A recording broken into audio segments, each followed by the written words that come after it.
For 2 weeks, Amos Segawa had been helping his mother Hajara Nachito in her clothes shop at Ham Towers in the city center. Segawa, who was in senior 2 class in Rubiri High School Buloba campus, had been home since March when schools were closed because of the COVID-19 pandemic. Nachito says at around 11 a.m. on Thursday 19th November, the chaos intensified, and with the situation fast becoming unbearable, she closed the shop and started walking to Usafi Taxi Park, where they would get transport home in Masanafu, Machinde Division. Segawa was close by. When they got to Cornerstone Plaza, there were gunshots. Suddenly, her son fell to the ground. He had been struck by a bullet. Nze namulabirawo ng'afiiriddewo.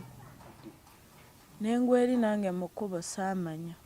N'engweri n'enjaziirana. Spark TV reporter Jocelyn Nachibule was on assignment in the same area. As the bullets and tear gas flew, she spotted Nachito screaming for help. And she was at a point of undressing herself. That's when I moved out of the car. She kept on yelling and calling out the name Amos. That's when I asked, what is wrong with Amos? Where is Amos? And she told me literally, omwana wange bamukubye amasasi. She was pointing where the boy was sleeping. Nachibule turned her attention to the teenager who was bleeding heavily.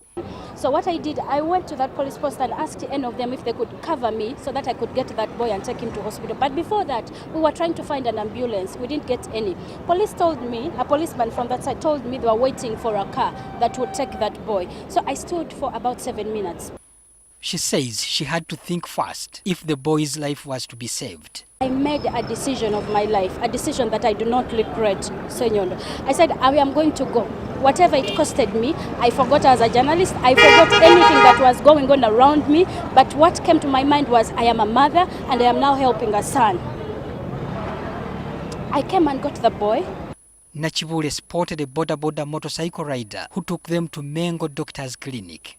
She recalls that the boy was heavy, but she held tightly on him, imploring him to hang on. When it comes to bullets, there is a way that somebody feels cold. So I tried to cuddle this boy because I wanted him to get some warmth from my body so that I can take him to hospital. I kept on calling his name and asking him to fight. Little did I know he was not understanding what I was saying until I don't know how the Holy Spirit worked in me. I changed the language. I told him, Amos, Rwana nyo mama wabulumi bumuta. That's when the boy forced his eyes to look at me. And that is something, Senor, I don't know if I am going to forget today, I'm going to forget tomorrow, or even a day after tomorrow, because I still remember him trying to look at me like it happened just now. Nachibule posted about her experience on her social media pages, but was shocked to find a message from someone the next day indicating that the child had passed on. Senor, I felt like I had lost my own womb. When I held that boy on a Thursday, I felt like I was having my own baby, my own son. I am a mother of boys, so I really have that attachment to boys, whoever it is. So I sat down, it felt so bad. I got my phone and I wrote something on Twitter. It is the way I was crying. There is a way social media gives me comfort. Amos was buried in Chikoni, Masaka district on Friday. His mother grieves for her firstborn child, whom she had when she was only 15. Senga wange yali talina ssente bulungi zinyongerayo.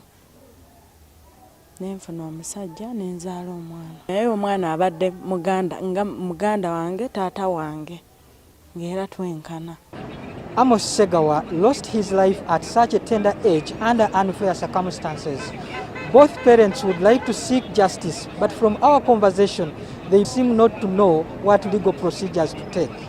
Amateeka gennyini sigamanyi, sigalinaako idea yonna, simanyi wa kutandikira wonna ku nsonga eno gye ndiko. Patrick Senyondo, NTV.